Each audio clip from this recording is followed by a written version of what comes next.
네, 인사이트 TV. 자, 이번 시간에는 인플레이션 얘기를 해볼까 합니다. 자, 작금의 인플레이션 근본 원인은 뭘까요? 예, 코로나19 바이러스입니다. 코로나. 이게 왜 근본 원인이냐? 자, 이것 때문에 정부에서요, 재난지원금이라고 해서 엄청나게 돈을 풀어댔습니다. 그리고 중앙은행에서도 역시 돈을 이빠이 데스네 풀어댔는데요. 실례로 그 해외 주요국들을 보면은요, 이제 주로 선진국이라고 해야겠죠. 이 재난지원금을 푼 규모가 자기네 나라 전체 GDP의 10%를 웃돕니다. 우리나라는 뭐 10%까지는 아니었는데, 우리나라도 그래도 뭐 꽤 풀어댔죠. 자, 얼마를 풀어댔냐? 미국의 경우를 보면은요, 2020년 3월, 작년부터 2021년 올해 11월까지 보면은요, 정부에서 5조 2,400억 달러를 퍼부었습니다. 그리고 같은 기간 동안 연준은 얼마를 또 풀어댔냐? 4조 5천억 달러. 막대한 금액이죠. 그렇게 풀어댔습니다.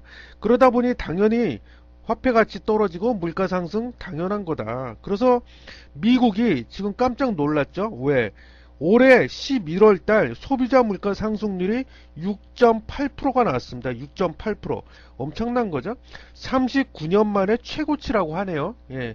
미국뿐만이 아니다. 우리나라는 어떠냐? 똑같은 기간 올해 11월을 놓고 보면은요. 소비자 물가 상승률 3.4%가 나왔습니다. 3.4%.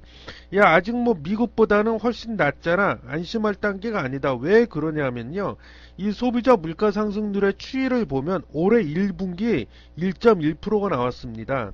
2분기 들어서 2.5%가 나왔어요. 두 배가 넘게 뛰었죠. 3분기 때 2.6%가 나왔고, 앞서 말한 대로 11월 달 한 달치만 놓고 보면 3.4%로 또 뛰어버렸다. 당연히 4분기 평균 소비자 물가 상승률은 3분기보다 더 높게 나올 확률이 매우 높고요. 자, 유럽으로 또 가볼까요? 유럽도 올해 11월 달을 보겠습니다. 같은 기간 소비자 물가 상승률 2020년 11월 대비해서 4.9%가 나왔다. 4.9%. 1997년 이후로 가장 큰 폭으로 뛴 것이다. 지금 그래서 미국, 유럽, 우리나라 다 그렇다. 뭐 일본, 중국 다 마찬가지 상황이다. 그 밖의 원인들을 또 보면 공급 대란으로 인한 부품 가격 상승, 공급이 수요를 못 따라가는 거죠. 공급 대란은 왜 일어났다? 자, 각 전 세계 각국의 공장들이요. 코로나가 닥치면서 정부에서 셧다운을 많이 했습니다. 봉쇄 조치 많이 하고 수요도 많이 줄어들었죠. 그러다 보니까 공장의 가동률을 떨어뜨렸습니다. 그러다가 이제 뭐 백신 나오면서 위드 코로나 뭐 어쩌고 저쩌고 하면서 수요가 다시 살아나기 시작하면서 보복 소비라는 말 들어보셨죠? 예. 그러면서 수요가 갑자기 급증을 합니다. 그러니까 이게 공급이 따라가지 못한다, 수요를. 그러다 보니까 부품 가격이 올라가니까 그 부품을 사용하는 완제품의 가격도 올라갈 수밖에 없다. 그 다음에 두 번째, 원자재 가격이 상승을 했습니다. 그리고 세 번째, 천연가스 같은 그런 에너지 가격이 또 급등을 했습니다. 네 번째, 임금 인상. 이것도 영향을 끼쳤죠. 그리고 다섯 번째, 곡물 가격이 올라 버렸어요. 곡물 가격이 상승을 하니까 연쇄 반응, 당연히 사료 가격도 상승을 하고, 사료 가격이 상승을 하니까 돼지고기나 소고기 가격도 상승을 하게 됐다. 그래서 밥상 물가라고 하죠. 밥상 물가가 비상이 걸렸다 지금. 그리고 물류 대란이 또 일어났습니다. 코로나 때문에 많이 봉쇄를 했죠. 세계 각국들이 봉쇄를 하다 보니까 세계 각국의 주요 항만, 물동량이 많은 주요 항만, 항구 이런 데서 제대로 상품을 빨리빨리 하역을 하고 이동을 시켜야 되는데 그게 지연이 되고 딜레이가 되고 있다. 그러다 보니까 운송비가 또 뛰었네? 그렇게 됐다. 그래서 이런 또 6가지 그 밖의 원인도 있기 때문에 작금의 인플레이션 사태가 벌어진 것이다. 자, 지금의 인플레이션이 왜 심각하다고 봐야 하는지 그 이유를 짧게 말씀드리겠습니다. 일단 첫 번째, 전 세계적인 현상이다, 지금. 그죠? 전 세계적인 현상. 어느 특정 국가에서만 일어나는 일이 아니다. 그리고 두 번째, 과거에는요, 즉, 과거에는 중국이 세계의 공장으로 불리면서 저렴한 인건비를 이용해서 저렴한 물건들이 전 세계로 수출이 됐습니다. 즉, 인건비가 싸다 보니까 물건의 가격도 싼 거죠. 그러다 보니까 이것이 전 세계로 팔려 나가면서 전 세계의 인플레이션을 억제하는 수단이 됐다. 주요 수단이 됐다. 근데 지금은 이제 아니다. 왜?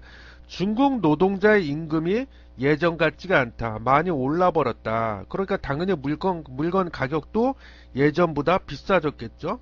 그리고 이것뿐이 아니죠. 중국이 지금 부동산 침체. 얼마 전에 제가 헝다그룹 사태도 영상을 만들어서 올려드렸죠. 부동산 침체, 그리고 원자재 난, 그리고 가장 무시무시한 심각한 중국이 처한 심각한 전력난, 이것 등으로 인해서 중국이 지금 고전을 면치 못하고 있다.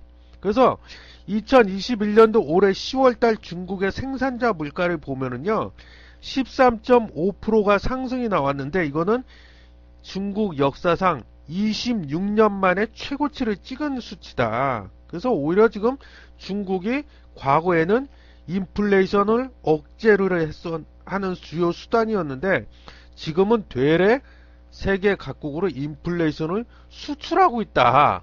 그렇다면 인플레이션 자꾸들 하는데 이게 왜 문제인지 간략하게 살펴보겠습니다.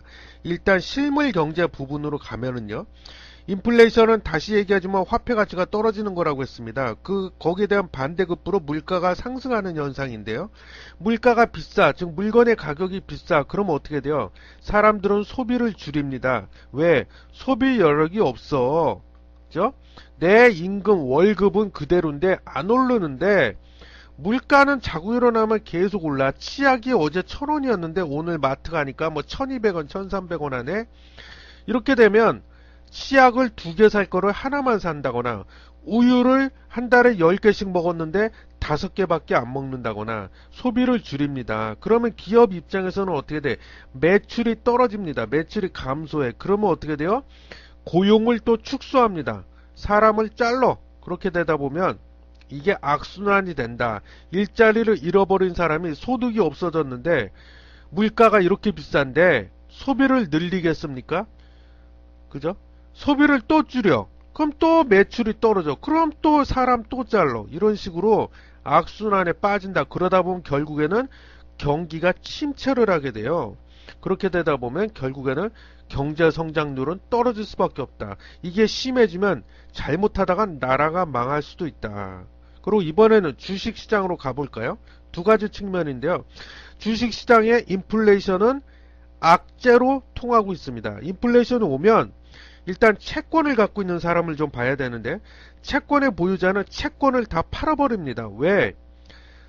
자, 현금의 화폐의 가치가 떨어지는데 채권 만기 때까지 들고 있어갖고 이자를 받는다고 한들 나는 앉아서 손해를 보게 생겼다. 그러니까 어떻게 돼요?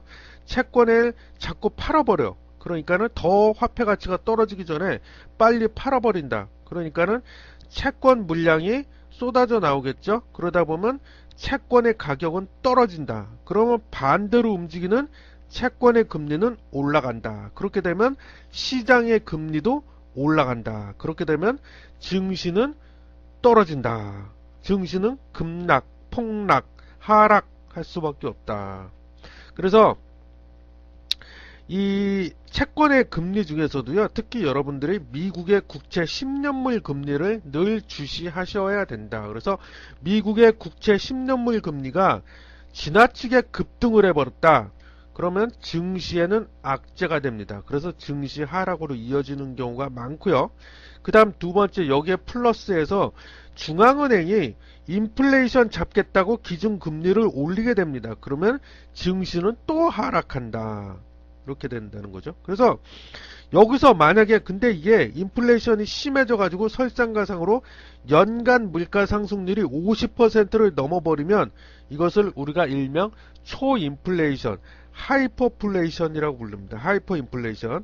자, 베네수엘라가 대표적인 케이스인데요. 베네수엘라, 거기는요 물가 상승률이 너무 높아 갖고요 화폐로 은가를 닦고 있고, 자, 돈 대신, 돈이 이제 의미가 없어졌다. 그래서 돈 대신 금으로 음식값을 지불하고 있는 형국이다. 그래서 예를 들면 호텔에서 1박 하려면은요, 돈이 아니라 금 0.5g을 내야 되고요.